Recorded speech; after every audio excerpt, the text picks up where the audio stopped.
बिस्मिल्लाहिर्रहमानिर्रहीम। अस्सलाम वालेकुम। Welcome to the maths academy. जी स्टूडेंट्स, हमारी एक्सरसाइज 1.4 स्टार्ट करने से पहले हम उस एक्सरसाइज में जो लॉज अप्लाई होंगे आज हम वो लॉज पढ़ेंगे।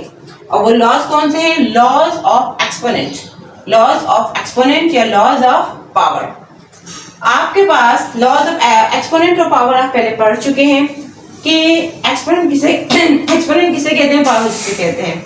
इसमें हम सबसे पहला लॉ आज पढ़ेंगे, law of product of powers. ठीक है ना, इसके डिफरेंट लॉज हम पढ़ेंगे जिसमें नंबर 1 लॉ है law of product of powers. ये तमाम लॉ एक्सरसाइज 1.4 में अप्लाई होंगे। ओके, अच्छा जी, सबसे पहले तो हम देखते हैं जी प्रोडक्ट। प्रोडक्ट किसे कहते हैं? मैथ्स में प्रोडक्ट कहते हैं मल्टीप्लीकेशन को। मैथ्स में प्रोडक्ट कहते हैं मल्टीप्लीकेशन को। ठीक है, यानी नंबर्स जो आपस में मल्टीप्लाई हो रहे हों उनको कहते हैं प्रोडक्ट। ठीक है, ऑफ पावर्स। पावर्स किसे कहते हैं? एक्सपोनेंट। पावर किसे कहते हैं? आपको मालूम है कि फॉर एग्जांपल आपके पास कोई नंबर है a की power n, a raise to power n। ये n क्या है आपके पास? ये आपके पास एक्सपोनेंट है या पावर भी आप कह लें, दोनों कहा जाता है। ठीक है, अच्छा जी, और ये e क्या है आपके पास? बेस है। ठीक है, ऐसा ही है। अब आपके पास ये लॉ क्या कह रहा है? Law of product of powers. Law of product of powers, ये लॉ आपको क्या कहता है कि अगर आपके पास बेसिस सेम हो, अगर आपके पास बेसिस सेम हो और वो आपस में मल्टीप्लाई हो रहे हो, हम लॉ किसका पढ़ रहे? प्रोडक्ट का पढ़ रहे हैं। जब बात आ गई प्रोडक्ट की, मल्टीप्लिकेशन की, तो डेफिनेटली जो बेसिस हैं, जो इसमें प्रॉपर्टी यूज होगी वो प्रोडक्ट ही की, मल्टीप्लिकेशन ही की यूज होगी इस लॉ में। ठीक है, अगर आपके पास बेसिस सेम है यानी a एंड a सेम है, उनके ऊपर कुछ पावर्स हैं। फॉर एग्जांपल यहाँ पे आपने पावर्स लिख ली, x लिख ली और यहाँ पे y। ठीक है, अब उनके ऊपर पावर्स हैं तो क्या होगा? जब बेसिस अगर सेम हो और नंबर्स आपस में मल्टीप्लाई हो रहे हो तो उनकी पावर्स आपस में ऐड हो जाएंगी, उनकी पावर्स आपस में ऐड हो जाएंगी इस तरह से। ठीक है, अब वो पावर्स कितनी भी हों, 2 हो सकती हैं, 3 हो सकती हैं, इसमें कोई इशू नहीं है। फॉर एग्जांपल इसमें 3 भी हो सकती हैं। फॉर एग्जांपल आपने आपके पास x मल्टीप्लाई x सपोज कर लिया, इसकी पावर a, इसकी पावर b, इसकी पावर c। ठीक है, क्या हो जाएगी? इसकी पावर्स क्या? a, इसकी b, इसकी c, तीनों की पावर्स क्या हो जाएंगी? ऐड। ये है आपके पास law of product of power. Law of product of powers आपको समझ में आया कि इसमें आपके पास बेसिस सेम होते हैं, बेसिस चेंज नहीं होते, पावर चेंज होती हैं। बेसिस सेम हो लेकिन वो आपस में क्या हो रहे हो? मल्टीप्लाई। मल्टीप्लाई होना शर्त है। एक तो आपके पास लॉ है ही प्रोडक्ट का, और दूसरा जो पावर्स ऐड होती हैं वो सिर्फ मल्टीप्लिकेशन में होती हैं।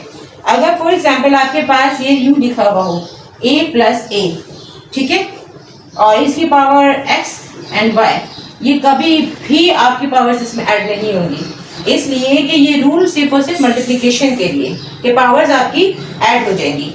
अब अगर इसी तरीके से सब्ट्रैक्ट भी हो रहा हो तब भी आपकी पावर्स मल्टीप्लाई तब भी आपकी पावर्स ऐड नहीं होंगी। ठीक है, अच्छा जी, अब हम इसी चीज को आगे लेकर चलते हैं, कुछ एग्जांपल समझते हैं। फॉर एग्जांपल अगर आपके पास थोड़े नंबर ज्यादा हो, a है, b है, c है, ठीक है, a है, अगेन है, अगेन a है, b है, c है, से ज्यादा भी हो सकते हैं। ये सिर्फ आपके पास एग्जांपल है। इसकी पावर है 2, इसकी है 4, इसकी है 3, इसकी है 3, इसकी है 4, इसकी है 5। ठीक है, अब हम क्या करते हैं, आपको कहा जा रहा है इसको सॉल्व करें। आपके पास अप्लाई करना है अपने इसमें law of product of powers, और वो कैसे आपको समझ आ गई कि इसमें बेसिस सेम होनी चाहिए और वो आपस में मल्टीप्लाई होनी चाहिए, तब उनकी पावर्स क्या हो जाती हैं? ऐड। ठीक है, अब हम इसमें देखते हैं बेसिस सेम क्या है, एक a² और ये a³। ठीक है ना, हमने जो सेम बेसिस जो साथ लिखती है। अब इसके बाद आप आइए, b की पावर क्या है? 4 और b की पावर क्या है? 4। ठीक है, ये सेम बेसिस आपने साथ लिख दिए। अच्छा जी, अब ये क्या है? c³ c की पावर 3 एंड c की पावर 5। ठीक है, सेम सेम बेसिस आपने साथ लिख दिए। अब आप क्या करेंगे, इनकी पावर्स को ऐड करेंगे। ए की पावर्स ए में ही ऐड होंगी। अब आपको यहाँ पर नजर आ रहा है ए बी एंड सी, आपके पास 3 बेसिस मौजूद है, लेकिन नहीं, ऐसा नहीं होगा कि भाई हम इन दोनों को ऐड कर दें, इन दोनों की पावर्स को ऐड कर दें, तो नहीं, आपने सेम बेसिस की पावर्स को ऐड करना है। ठीक है, अब क्या होगा, 2 + 3 मल्टीप्लाई, बी की पावर क्या है 4 + 4, ठीक है, मल्टीप्लाई, सी की पावर क्या है 3 + 5, ठीक है। अब हम इनकी पावर्स ऐड करते हैं, 2 and 3 + हुआ 5, अच्छा जी, 4 and 4 + हुआ 8, एंड सी की क्या है 5 and 3 + हुआ 8, ठीक है। समझ आई आपको? ये जो हमने सॉल्व किया उसका आंसर ये है, ठीक है, कि आपको समझ आ रहा होगा कि सेम बेसिस की पावर्स ऐड हुई है। इससे आपको और ज्यादा अच्छे तरीके से समझ आ गया होगा।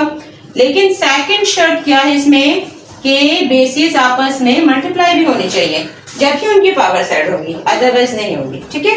अच्छा जी, अब हम थोड़ा नंबर से भी समझ लेते हैं। फॉर एग्जांपल आपके पास कोई नंबर है 7 × 7, ठीक है। अब 7 की पावर 4 है और इस 7 की पावर 5 है, ठीक है। अब हम क्या करते हैं, इसकी पावर्स प्लस कर लेते हैं।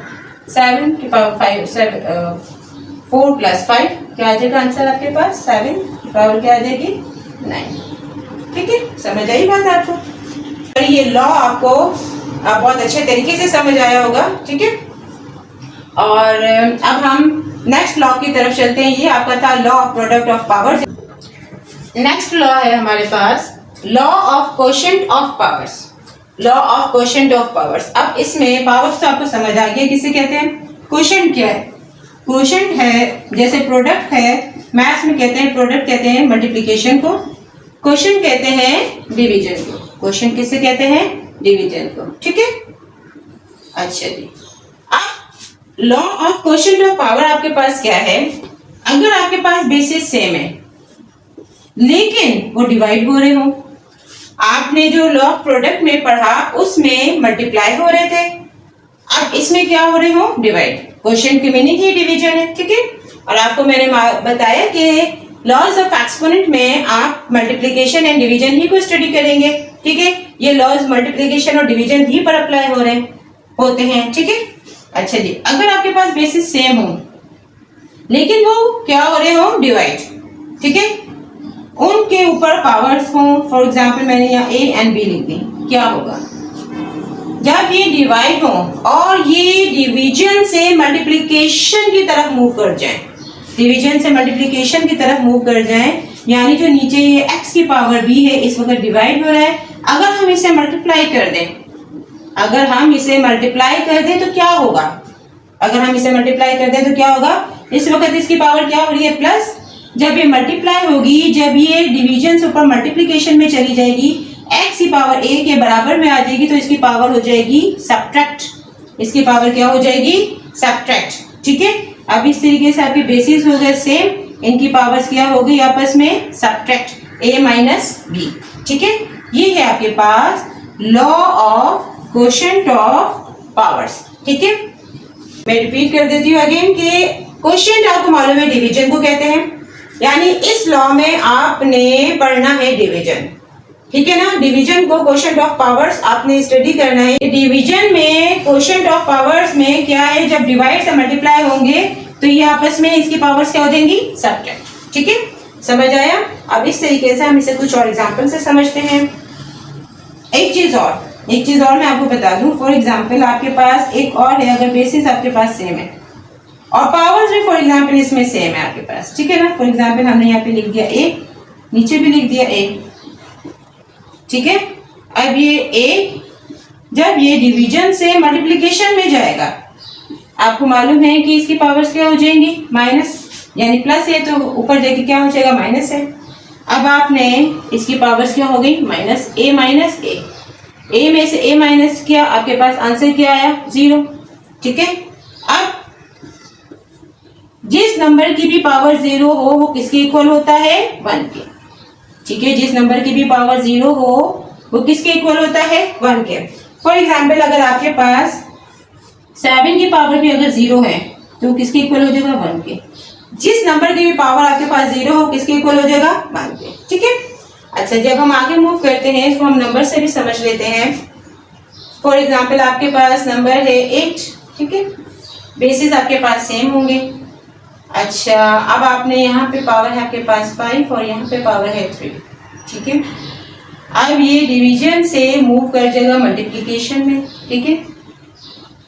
तो नीचे जो पावर आपकी इसकी +3 थी ऊपर जाके -3 हो जाएगी, सही। अब आपने इसकी पावर्स कर दी, से हम नीचे के स्टार्ट में लिख लेते हैं 5 के साथ। अब आपने क्या किया, इसकी पावर्स हो जाएंगी -5 -3, 5 -3। आपके पास आंसर क्या है, 5 में से 3 माइनस हुआ, आंसर आया आपके पास 8 स्क्वायर, ठीक है, 8 की पावर 2। जो उम्मीद है ये आपको बहुत अच्छे तरीके से समझ आया होगा। इसको हम एक और एग्जाम्पल्स भी समझ लेते हैं, उससे आपको मजीद समझ आ जाएगा। हम यहाँ लिख लेते हैं 25, ठीक है, डिवाइडेड बाय 5, ठीक है। और यहाँ पर आप लिख लें x की पावर 8 लिख लें, नीचे भी आप लिख लें x की पावर आप लिख लें 5, x की पावर आप 6 लिख लें, ठीक है। और आप यहाँ पे लिख लें y लिख लें, y की पावर 4 लिख लें, यहाँ y की पावर 2 लिख लें, ठीक है। अब आपने कैसे सॉल्व करना है इसे, सबसे पहले तो हम नंबर्स को सब्ट्रैक्ट कर लेते हैं, नंबर्स आपस में डिवाइड हो जाएंगे, ठीक है। अब हम बेसिस को कर लेते हैं। 8 की पावर x की पावर क्या है यहाँ पे 8, नीचे x। अब हमें सेम बेसिस को देखना है, नीचे आपके पास x भी नजर आ रहा है, y भी नजर आ रहा है, लेकिन आपने डिफरेंट वेरिएबल्स को नहीं देखना, आपने जो बेसिस सेम है उनको देखना है। आपके पास यहाँ पर क्या है x, आपने x और x को देखना है, यानी x के साथ x लिखना है, क्यों, क्योंकि हमने सेम बेसिस रखने हैं, ठीक है। और यहाँ पे x की पावर प्लस और ऊपर जाके क्या हो जाएगी माइनस, और यहाँ पर y क्या है ऊपर 4 है, ठीक है, और नीचे y की पावर 2 है, प्लस और ऊपर जाके क्या हो जाएगी, ऊपर जाके जब ये मल्टीप्लाई हो गया तो क्या हो जाएगा -2, ये -6 हो गया, ये क्या हो गया -2, ठीक है। अब ये 5 1 5, 5 5 25, आपने नंबर्स को आपस में डिवाइड किया था 5। अब हम इसको देखते हैं, 8 में से 6 क्या हो गया सब्ट्रैक्ट, और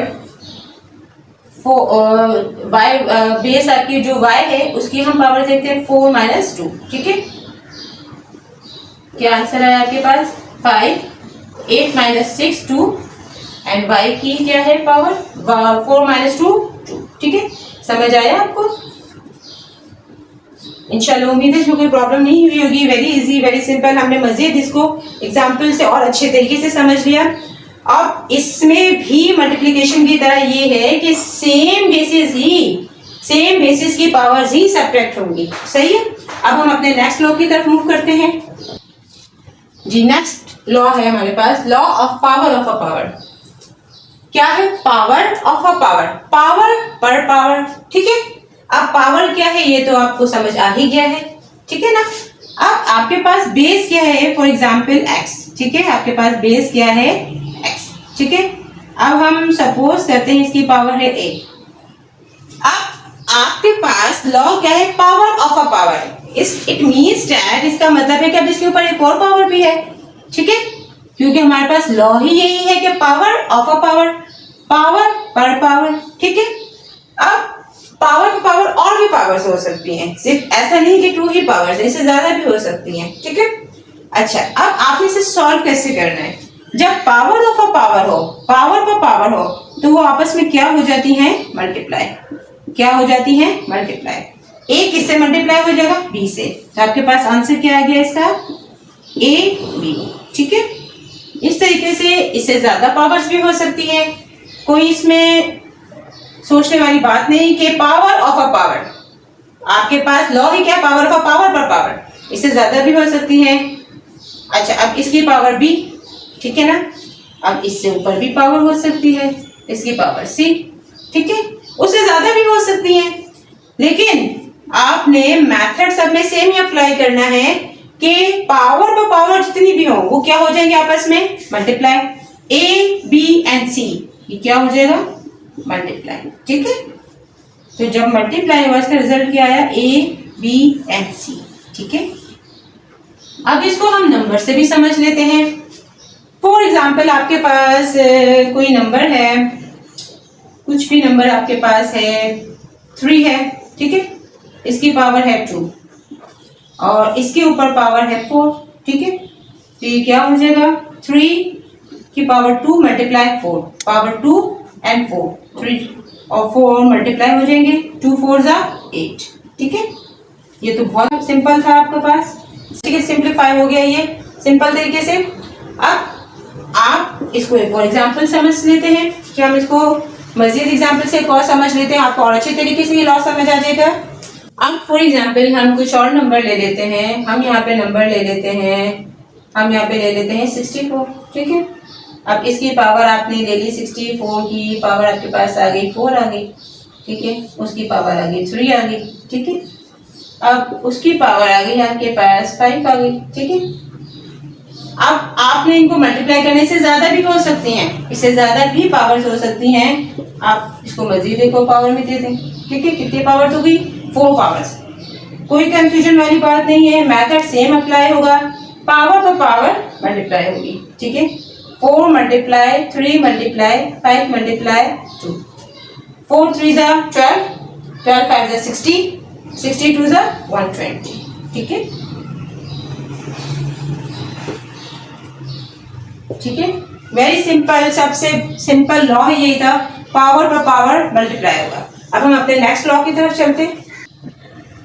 नेक्स्ट लॉ है आपके पास law of power of product. Power of product, इस लॉ में क्या कह रहे हैं आपके पास कि आपके पास फॉर एग्जांपल कोई प्रोडक्ट है, प्रोडक्ट मीन्स मल्टीप्लाई, ठीक है, एक्स एंड वाई का प्रोडक्ट है, ठीक है। अब इसके ऊपर पावर है, ठीक है, power of a product, product पर पावर, ठीक है। जब आपके प्रोडक्ट पर पावर होगी तो फिर क्या रूल अप्लाई होगा, कैसे होगा, आपके पास ये ब्रैकेट है, ब्रैकेट के अंदर आपके पास 2 बेसिस नजर आ रहे हैं, आपके पास 2 नंबर्स नजर आ रहे हैं एक्स एंड वाई, और जब होल ब्रैकेट के ऊपर पावर है इट मीन्स दैट कि ये पावर आपकी अप्लाई होगी एक्स पर भी और ये पावर आपकी अप्लाई होगी वाई पर भी, ठीक है। अब आप इसको देखें कि आपने इसे अप्लाई कैसे करना है, कि a की पावर अप्लाई होगी एक्स पर और a की पावर अप्लाई हो गई y पर, ठीक है। ये है आपके पास law of power of product, कि प्रोडक्ट की जो पावर है वो प्रोडक्ट पे मौजूद नंबर्स पर सब पर अप्लाई होगी, यानी ये पावर इस वक्त पर a की पावर अप्लाई होगी x पर भी और y पर भी, दोनों पर अप्लाई होगी, ठीक है। अब इस तरीके से एक से ज्यादा नंबर्स भी आपके हो सकते हैं, फॉर एग्जांपल आपके पास x y and z 3 numbers हैं आपके पास, इनकी पावर कुछ भी हो सकती है, फॉर एग्जांपल इसकी पावर हमने ले ली n, ठीक है। अब ये जो n की पावर है, जो ब्रैकेट के अंदर नंबर्स मौजूद हैं इन सब पर अप्लाई हो रही है, जैसे यहाँ पर a की पावर इन दोनों बेसिस पर अप्लाई हो रही थी, x पर और y दोनों नंबर्स पर अप्लाई हो रही थी, इसी तरीके से अब ये जो होल पावर है ब्रैकेट पर, जो होल पावर n है, ये ब्रैकेट के अंदर मौजूद नंबर सब पर अप्लाई हो रही है, यानी ये पावर x पर भी अप्लाई हो रही है, y पर भी और z पर, ये पावर तीनों पर है, ठीक है। कैसे, x पर भी ये पावर मौजूद है n, y पर भी ये n की पावर मौजूद है और z पर भी ये n की पावर मौजूद, ठीक है। अब इसी बात को जरा हम नंबर से समझ लेते हैं। फॉर एग्जाम्पल आपके पास कोई नंबर्स हैं 4 मल्टीप्लाई 5, ठीक है, अब इसकी पावर है q, ठीक है। अब ये पावर आपकी ब्रैकेट के अंदर मौजूद दोनों नंबर्स पर अप्लाई हो रही है, ठीक है, आपकी ये 4 पर भी अप्लाई हो रही है और आपकी ये 5 पर भी अप्लाई हो रही है, ठीक है। अब आपको उम्मीद है ये सब बहुत इजीली समझ आ रहा होगा। अगर हम इसको वेरिएबल के साथ समझ लेते हैं, फॉर एग्जाम्पल आपके पास नंबर है 5x y और होल पावर है 4, ठीक है। अब आपके पास ब्रैकेट के अंदर नंबर्स क्या हैं 5xy और इसकी होल पावर क्या है 4। अब ये पावर 4 5 पर भी है, ये पावर 4 x पर भी है, ये पावर 4 y पर भी है, ठीक है। 5 की पावर 4 पे भी है,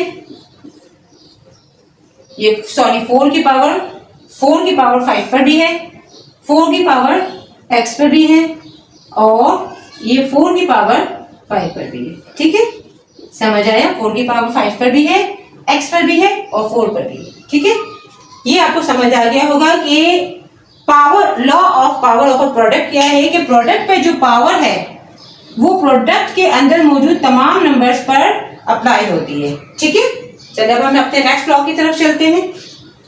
नेक्स्ट लॉ क्या है आपके पास? Law of power of a quotient. ठीक है, पावर ऑफ अ क्वोशिएंट क्या है आपके पास? क्वोशिएंट आपको मालूम है कि डिवीजन को कहते हैं। ठीक है, अब आपके पास फॉर एग्जाम्पल आपके पास डिवीजन में आपके पास नंबर्स मौजूद है, कोई भी नंबर्स मौजूद है, x अपॉन वाई मौजूद है। ठीक है, अब आपके पास x अपॉन वाई मौजूद है, ये डिवीजन फॉर्म में मौजूद है और इसके ऊपर कोई पावर मौजूद है, a मौजूद है। ठीक है, law of power of a quotient, quotient पर power, quotient division, division factor पर पावर। ठीक है, जब आपके अभी आपने पढ़ा कि जब मल्टीप्लिकेशन पर पावर होगी तो आप उसे क्या करेंगे, वो हर एक नंबर पर अलग अलग अप्लाई होती है। डिवीजन में भी सेम है कि वो था मल्टीप्लिकेशन की फॉर्म में, अब है डिवीजन की फॉर्म में, कि अगर आपके पास डिवीजन की फॉर्म में, क्वोशिएंट की फॉर्म में नंबर्स मौजूद हैं और होल में आपके पास पावर मौजूद है तो ये भी दोनों फैक्टर्स पर अप्लाई होगी, यानी ये पावर x पर भी है और ये पावर y पर भी है। ठीक है, समझ आई बात? अब इसी तरीके से हम इसकी और एग्जांपल समझ लेते हैं। फॉर एग्जांपल अगर आपके पास कोई भी नंबर है, फॉर एग्जांपल आपके पास नंबर है 5 और नीचे आपके पास नंबर है 6। ठीक है, और इसके ऊपर पावर आपके पास है क्यूब। ठीक है, अब ये डिवीजन फॉर्म में मौजूद है लेकिन इसके ऊपर होल पावर क्या है? क्यूब 3। ठीक है, अब ये पावर आपकी 5 पर भी अप्लाई हो रही है और ये पावर आपकी 6 पर भी अप्लाई हो रही है। ठीक है, और यही आपका रूल है कि law of power of a quotient, कि जो क्वोशिएंट फॉर्म में आपके पास नंबर्स मौजूद हैं उनके ऊपर जो पावर है वो सब फैक्टर्स पर अलग अलग अप्लाई हो रही है। ठीक है, यानी ये पावर 5 पर भी हुई और ये पावर 6 पे भी हुई, 5 क्यूब अपॉन 6 क्यूब। ठीक है, अच्छा जी, अब इस तरीके से हम इसे और एग्जाम्पल से कर समझ लेते हैं, फिर बहुत अच्छी तरीके से आपको समझ आ जाएगा। फॉर एग्जाम्पल आपके पास है 4x y z और नीचे डिनोमिनेटर में आपके पास u एंड v। ठीक है, अब इसके ऊपर पावर है 6। ठीक है, अब ये 6 की पावर ब्रैकेट के अंदर जितने नंबर्स आपको नजर आ रही है सब पर अप्लाई हो रही है, 4 पे भी अप्लाई हो रही है, x पे भी, y पे भी, z पे भी, u पे भी, v पे भी। ठीक है, कैसे? 4 की पावर होगी 6, x की पावर होगी 6, y की पावर होगी 6, z की पावर होगी 6। अब डिनोमिनेटर में क्या है? u की पावर होगी 6 एंड v की पावर होगी 6। ठीक है, उम्मीद है आपको ये सब बहुत अच्छे तरीके से समझ आया होगा, इसमें कोई प्रॉब्लम नहीं हुई होगी। ठीक है जी स्टूडेंट्स, हमारे लॉज ये कंप्लीट हुए। अब हम नेक्स्ट एक्सरसाइज, अपनी नेक्स्ट वीडियो में अपनी एक्सरसाइज 1.4 स्टार्ट करेंगे। उम्मीद है आपको ये सब लॉज बहुत अच्छे तरीके से समझ आए होंगे, कोई प्रॉब्लम नहीं हुई होगी। हमारे चैनल द मैथ्स अकेडमी को सब्सक्राइब कीजिए, बेल के आइकन को प्रेस कीजिए, लाइक कीजिए, अपने फ्रेंड्स के साथ ज़्यादा से ज़्यादा शेयर कीजिए, अपने कमेंट से आगाह कीजिए। अल्लाह हाफिज़।